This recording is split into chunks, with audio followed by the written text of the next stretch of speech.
I have a bit of a passion for little known supervillains, and when I say little known, I don't just mean the bad guys who haven't been in a movie yet. At least guys like Shocker and Big Wheel are known for the memes. Today I'm on about villain characters who make even the big fans go, "Who?" There's a bit of precedent for this on this channel because I've already got 2 full videos dedicated to Conduit, a Superman villain who never sees the light of day anymore, and a full section on one of his Spider-Man ones focused on the 3rd incarnation of Mysterio, who barely anyone even remembers.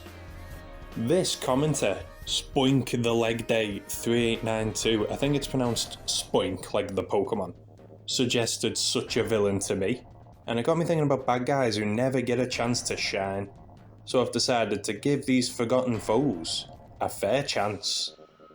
And Spider-Man, being the world's most popular superhero, has, unsurprisingly, fought almost every bad guy in his universe and beyond. So I'm going to take the easy way because I already know all about Spider-Man anyway, and focus on times the webhead took on bad guys who won't likely be headlining any Hollywood blockbusters anytime soon. You never know, one of these might pop up next time you're at trivia night. Let's have a look at some of the forgotten foes of Spider-Man. And in honour of the inspiration for this, we're starting with The Blaze, a villain from Spectacular Spider-Man issue 103, who might prove to be too hot for Spidey to handle. Dude, look at that cover, that's sick. This issue begins with this boy apologising as he confesses his crimes to both Spidey and Police Captain Jean DeWolf, remember her? She was boss. The lad's tale begins not so long ago at Empire State University's student lounge.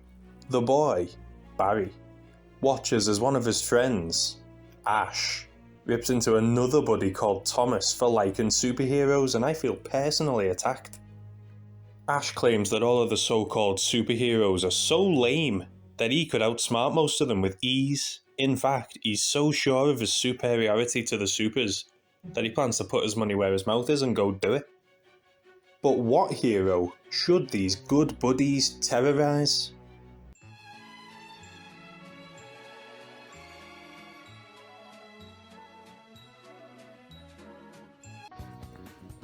Fantastic Batman fake out here.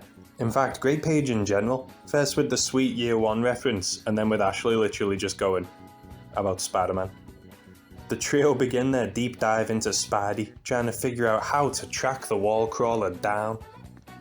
And before long, they believe they've got Peter's pattern down pat, figuring Spidey's usual times of operating and travel patterns, so they can stage a meeting, even connecting Spider-Man to Peter Parker and Jonah Jameson through the Bugle. In the present, Spidey feels a bit foolish that a bunch of kids could so easily figure out so much about him, as the boys reveal what their plan was: to invent an imaginary villain for Spider-Man. And their creative buddy Thomas comes up with The Blaze, a scorching soldier of fortune planning to burn Spider-Man for street cred. Also, the narrative of the boys' game goes, their research linked Spidey to the Daily Bugle, so that's where they send their invitation. A threat for Spidey signed by the Blaze goes up in flames, but it serves its purpose. The fire's been lit beneath Spider-Man. And the threats don't stop there. In fact, they escalate. Thomas resigns from the boys' prank thinking it's gone too far, but Ash and Barry think it hasn't gone far enough. They plan to bring the Blaze to life, costume and all, but only after letting Spidey go on a wild goose chase for a few days. And when the costume's complete, they film a real threat to get Spidey sweating, claiming the Blaze knows who he truly is, and that he's coming for him. You know what? This issue's got a proper Always Sunny in Philadelphia vibe. Ash is Dennis and Barry's Mac always kissing his ass. And this situation literally happens in Always Sunny with them filming a threat. Spidey's got super mugs threatening to kill him all the time. The Blaze is nothing new, but it's the public Spidey fears for. A sudden blaze leads him to a burning effigy that chills Pete to the core. Half Spider-Man, half Peter Parker. Does the Blaze truly know his identity? The body double blows, leaving no evidence. But do the boys know Spidey's secret? Hell no.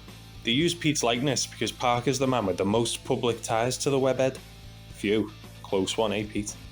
But it's not all close calls, as we discover that Spidey, the Wolf, and the boys are currently in Thomas's hospital room, where the third fella is suffering from burns on 90% of his body. Because somehow, the boys' fiction has turned fact as they're faced with the real Blaze. Their fabricated Firefly is now terrifyingly real, alongside all the evil ambition the boys imagined him to have, such as defeating Spider-Man. Blaze invites the Wallcrawler to a brief battle, just enough for him to see Spidey's moves before vanishing in a burst of flame. But it's not over yet.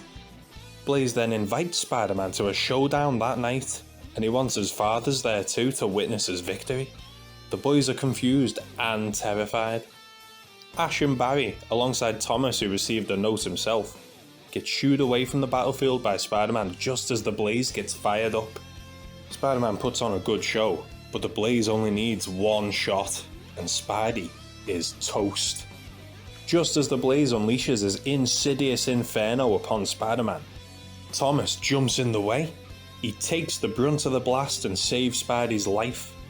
They rush Thomas to the hospital, and we finally catch up with the start of the story. Now that she's got the full tale, Jean the Wolf tells the boys to leave for now. They can worry about charges later. Ashley still seems mostly unbothered by the whole ordeal, but Barry genuinely regrets their prank. Little do these boys know they've just become the victims of a prank themselves. Thomas removes his burn makeup, and we get let in on the scheme by the sudden appearance of the Human Torch.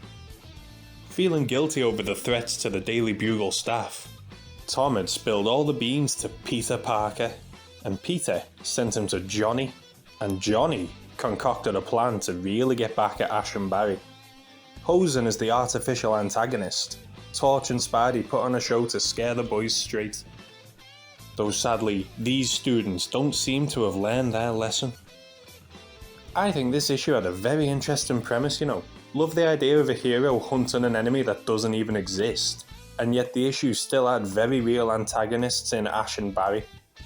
Mostly Ash though is a bit of a sociopath, isn't he? Like, Barry was more like just a sidekick, but Ash, he didn't even care when his mate got torched.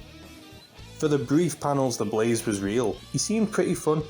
Spidey fighting mercenary villains is usually a nice change of pace because there's no deep personal conflict, it's just a job to them.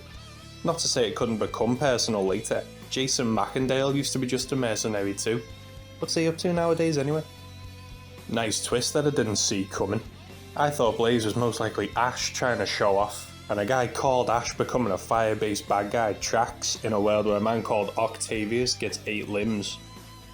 As something funny, years later the Hobgoblin would sell the identity of the Blaze in his black market villain outfitting business. Some moron paid for the right to become a fake bad guy. So, in their plan to create an imaginary villain to make Spider-Man look stupid, these college kids only prove that they're not so bright themselves. But I'll tell you who is bright. The next villain on our list. The Lightmaster. This villain, the Lightmaster, is the most well known of today's bunch, and he had quite an important issue for his debut. Because he's originally from Peter Parker, The Spectacular Spider-Man issue 1. For the first time ever, Spidey had a second book, and this villain was the first main threat of it. Despite his name, Lightmaster's machinations begin from the shadows with Edward Lansky, the Vice-Chancellor of Empire State University. And Lansky seems like an alright bloke, because he's fighting for the students, trying to put a stop to the mayor's planned budget cuts. Lansky's sleepy crowd wake up when the masked villain, the Tarantula, storms the stairs. This crowd is pretty lucky that Spider-Man's on the scene, but the Tarantula still manages to trap his prey as Lansky is kidnapped, and the Tarantula escapes. And Edward isn't the only politician to be attacked by the arachnid antagonist, because Tarantula and his goons next go for the mayor himself. But this one isn't an abduction. Tarantula's here to kill. Only this time, Peter does manage to stop the Tarantula from giving spiders a bad name, though the villain does, again, escape. Catches thieves just like flies, my ass. Spectacular Spider-Man issue 2, and the shadowy figure behind the tarantula's terror attacks has hired him for some backup. And it's an actual cool villain this time, it's Kraven the Hunter. And their mission now is to capture School Chancellor Richard Gorman. A task that the two are successful in, because while Kraven holds off the webhead, Tarantula delivers their prey to the shadowy master, only to be betrayed for knowing too much. It's time for this shadowy figure to step into the light. And as I've already spoiled it, it's Lightmaster. So far, this luminescent mastermind has struck at 3 people, all tied to Empire State University. We've got Chancellor Gorman, Vice Chancellor Edward Lansky, both of whom he has successfully kidnapped, and the mayor who wanted to cut their budget. But why? Why has Lightmaster specifically targeted these 3? The Tarantula knows, and after being double-crossed, he tries to use what he knows to his advantage, but his old boss is no longer content to just hire supervillains. He's become one himself. While out on the town, Spider-Man notices odd flashing lights in windows of City Hall. Bear in mind, the mayor was nearly recently assassinated, so something weird at City Hall definitely warrants a glance. Like a streak of light at the scene of a crime, Spidey arrives just in time to find Lightmaster attacking and abducting the city comptroller, Goblin, while rambling about being lied to about money. Using his blasts of solid light, Lightmaster manages to keep Spidey away long enough for this bright bandit to escape with Golden. That's 4 city officials he's attacked now. What does the Lightmaster want? The Daily Bugle's files give Peter the answer to our question, and before long, Spider-Man sheds light on the situation. Turns out secretly, Lightmaster was Vice Chancellor Edward Lansky. His own kidnapping by Tarantula was all a ruse to throw suspicion away, and he's done all this because the city denied ESU the money they need to operate. So using what little budget they did have, he's went to the university's labs and created his new weapon. A high-tech suit with blasts of solid light. Doesn't explain how he done it, or what the science behind it is, because it's quite revolutionary. But anyway, Spidey spells out Lansky's plan as they battle in the skies of New York. Lansky would have claimed he escaped from the Tarantula, and with Gorman and Golden dead, he would replace them and have control of the funding while continuing his criminal career on the side to sort himself out. Spider-Man's constant interference with Lightmaster's plans has the vivid villain fuming, and thanks to his supersuit, Lansky actually gets Spidey on the ropes. But the light that burns twice as bright burns twice as fast. Spidey tricks Lansky into blasting his solid light at a high voltage switch, shocking the fight out of the shiny supervillain. Surviving thanks to his suit, Lansky gets hospitalized awaiting trial as the Lightmaster's plot flickers out. Hang on a minute, I actually really enjoyed this one. Why isn't Lightmaster a more prominent Spider-Man villain? His costume's a bit iffy, but he's got cool powers. His plan was clever and devious. He was actually a threat to Spider-Man. I mean, the dude shoots solid energy beams at the speed of light. It's like punching at the speed of light. He's a threat. And he does return a few times in later years, to be fair to him. But I don't think Lightmaster's ever been in a cartoon or a game, but why not? He was fine, in fact. I'd even say he was good. My plan initially was to try and think up ways we could reintroduce these bad guys, but Lightmaster was so solid, any story will do. I think it's interesting that he only began his life of crime to secure funding for the university. That's a noble goal, even if he didn't go about it in noble ways. Maybe we could turn him into like a Robin Hood type of fella, who robs from the city and donates it to the schools. Lightmaster was a very unique threat for Spider-Man, which is more than we can say for the next villain on our list. The next one is going to be shaking in his boots when Spidey's done with him, because this dude's literally called The Shaker. Yeah, The Shaker. Get onto this, mate. You didn't mishear me. I'm actually not on about the legendary Shocker this time. In Amazing Spider-Man issue 501, a single issue after the masterpiece of 500, the story focuses on Aunt May going about her day being a lovely old lady. Her nephew Peter, meanwhile, is fighting this idiot. This one-off bad guy in silver is literally called the Shaker. If I was the Shocker, I would be suing... what's this fella's civilian name? Sherman Holtz. The Shaker's power suit was created for mining purposes, using vibrations powerful enough to turn stone to dust. But now, whoever stole it's trying to shake up Spider-Man. But to be fair, a thug in a power suit that can crumble boulders is quite a big danger in a concrete jungle like New York. So no matter what we might think of him, Spider-Man does need to stop this fella as soon as possible before anyone gets hurt. For 2 hours straight, Spidey's been locked in a showdown with Shaker, and the walking earthquake showing no sign of stopping. But, as we've just witnessed with Lightmaster, Spider-Man's mind can be just as effective as his fists. Noticing how water reacts to Shaker's output, Peter lures him into a trap. Chucking Shaker into a swimming pool might seem more like a prank than a winning move, but once Shaker's good vibration starts up again, the water goes from pool to jacuzzi to tsunami, smacking into Shaker over and over and over as his tremors bounce and reverberate through the pool. Shaker surrenders and we never have to see this discount Shocker ever again. Seriously, why not just use Herman? It's the same principle. Every masterpiece has its cheap copy, I suppose. And as how we reintroduce the Shaker, it's an easy one. We make it so he's a big Shocker fan and that he stole the equipment to be like his favourite villain. Maybe Shocker takes him under his wing as a sidekick. Some people will do crazy things to get noticed, as we'll see in our next forgotten supervillain. But don't expect anything spectacular here, because if you ask me, the next bad guy we've got falls a little bit flat.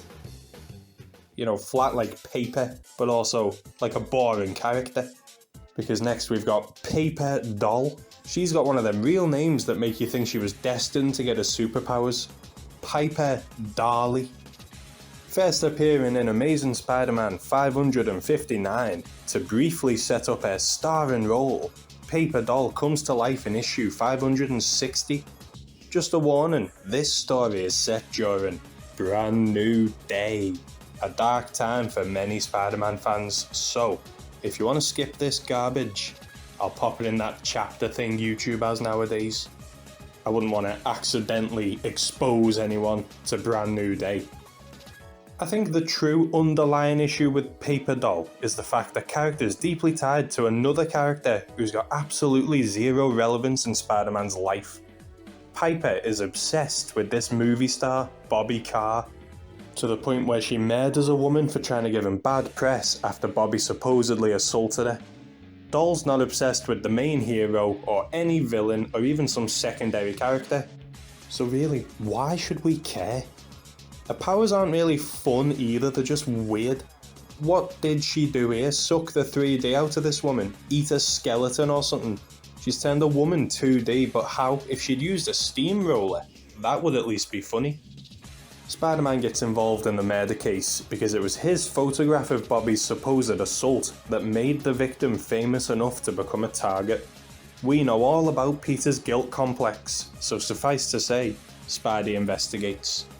First, he visits his lady in police forensics who's analysing the dead body, and she reveals that despite how grim the murder looks, it was actually suffocation that killed the woman. Her lung capacity was so squished that she couldn't get enough oxygen. Paper Doll tries to murder another of Bobby Carr's enemies, a paparazzi with a lawsuit, but Spidey's been keeping an eye on the guy so he spots Paper Doll about to strike. An art gallery is maybe the one place this woman's an actual threat, and that's just because she's got so many places to hide. Okay, so, she's so flat, she can slice through Spidey's webbing. She's right on the cusp of being threatening, but the imagery of a goth pancake just ruins it. Doll escapes when the paparazzi swears he'll drop his case against Carr, but her murder spree isn't finished.